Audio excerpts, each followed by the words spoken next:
Yes, good morning students. We are from Everest Coaching Institute Phagwara.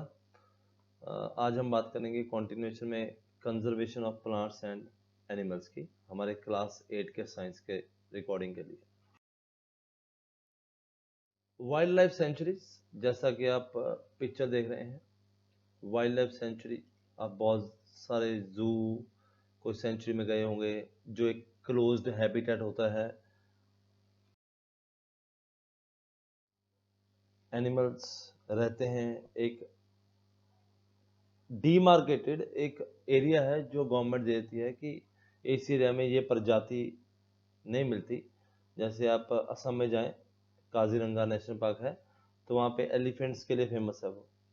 ठीक, तो elephants के लिए इसलिए फेमस है बिकॉज ये वहाँ पे पाए जाते हैं, तो गवर्नमेंट ने उसको पूरा वाइल्ड लाइफ सेंचुरी बना दिया, नेशनल पार्क बना दिया कि ये जानवर इस एरिया में रहेंगे. और अगर कोई इंक्रोचमेंट करता है या कुछ करता है तो हो सकता है कि गवर्नमेंट भी उस पर इम्पैक्ट डाले या हो सकता है एनिमल्स भी उसको रेज कर सके. तो जैसे कि हमारे पास वेरियस सेंचुरीज हैं, उत्तराखंड में भी हैं. जिम कॉर्बेट नेशनल पार्क एक बहुत फेमस है. रणथंबोर है जहाँ पे टाइगर पाए जाते हैं. काजीरंगा है असम में. चिनार है, मधुमलई है, और गिर जहाँ पे लॉयन के लिए वर्ल्ड वाइड फेमस है. कुछ इंपॉर्टेंट चीज़ें, किलिंग और capturing of animals in general strictly prohibited and punishable by law. ठीक है. Wildlife sanctuaries also reserve forests that provides protection with suitable living water condition. People living in these forests are allowed to collect firewood, medicinal plants and grazing of their livestock. Okay. अब आ गया national park. Various national park है India में. Forest reserve और national park same चीजें भी होती हैं, नजरिए में फर्क है. दिस इज एक्चुअली बिगर. ये एक बहुत बड़ा है जहाँ पे एक लार्ज इकोसिस्टम को प्रोटेक्ट करने की कोशिश की जाती है. फ्लोरा, फोना, लैंडस्केप या हिस्टोरिकल ऑब्जेक्ट्स भी इस एरिया में पाई जाती हैं. ठीक है. First forest reserve of India where the finest teak is found actually. Okay. There are more than 100 national parks.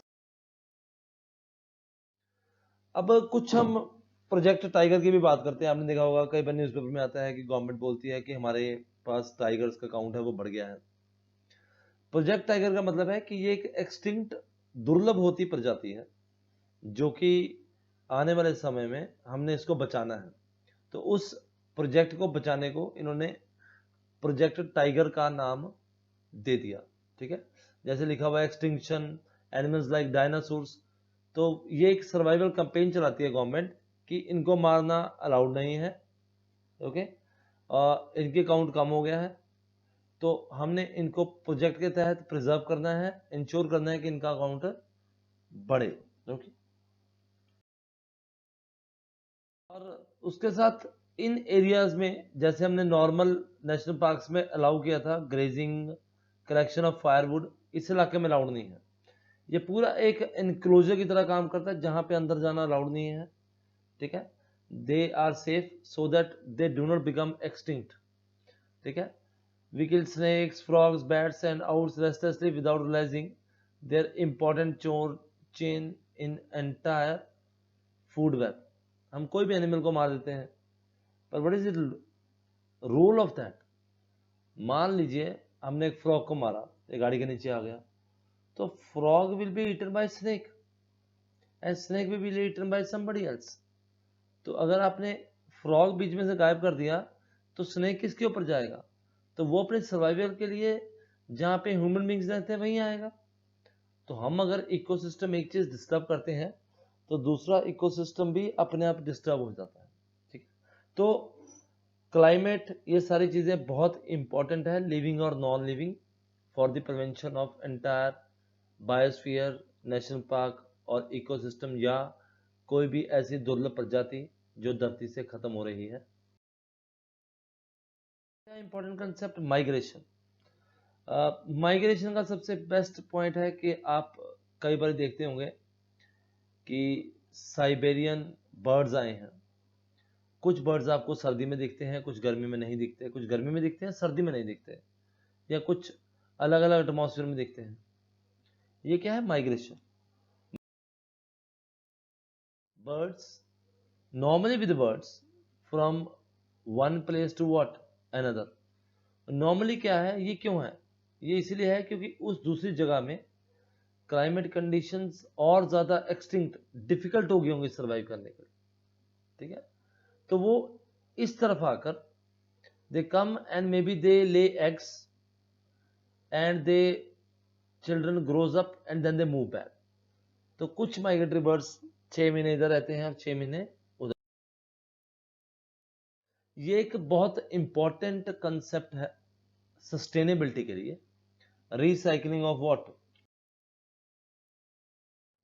जहां पे एक बहुत इंपॉर्टेंट कंसेप्ट आपको याद रखना है कि using pulp for making paper is another reason for deforestation. पेड़ काटने का सबसे बड़ा कारण है पेपर को बनाना। It takes around 17 full grown trees to make 1 ton of what paper.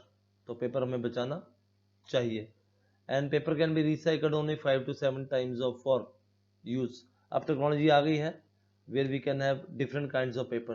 okay, think of that, if every student in India saves 1 sheet of paper a day, we can save how many trees in a what year। Recycling, reduce या reuse एक technology, एक word जो हमें sustainability की तरफ लेके जाता है, ताकि हमारा एनवायरनमेंट आने वाले टाइम में हमारे बच्चों या हमारे आने वाली जनरेशन के लिए अच्छा रहे। That is a reforestation। Reforestation is what is opposite of deforestation। It is restocking। I cut the tree for fire, for livestock, for wood, for paper, then I will ensure that it is grown again। okay, या तो अगर मैंने पूरी root के साथ निकाल दिया है तो I will try to ensure to put a same tree in that area so that the habitat of the animals doesn't get disturb. जैसे अब देखना होगा, गवर्नमेंट रोड्स को ब्रॉडन करने के लिए पेड़ काटती है, फिर उसी एरिया में उसी स्पीशीज के पेड़ लगाने की कोशिश करती है, ताकि जो इकोलॉजी है, जो एनवायरनमेंट है, वो डिस्टर्ब ना हो लंबे समय के लिए। Hope you would have understood the chapter। okay, do continue to write in any case you need any further input on science। okay, wish you happy learning from Everest Coaching Institute, Fagwada।